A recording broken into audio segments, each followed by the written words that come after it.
Hello guys and welcome to How to Socials. In this video I'm going to show you how to add more than one story on Instagram. So let's start. First, open the Instagram app.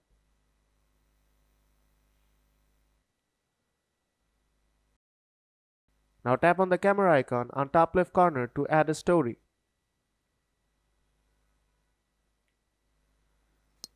You can click a picture right away or swipe up to access your gallery. I'll just swipe up and select a picture from my gallery.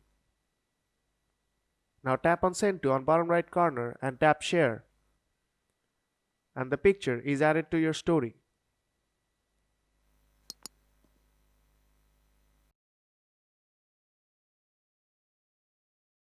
Now to add another story, tap on the camera icon on top left corner.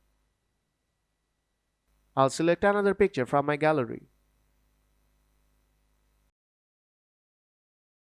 I'll select this one and tap Send to and then tap Share.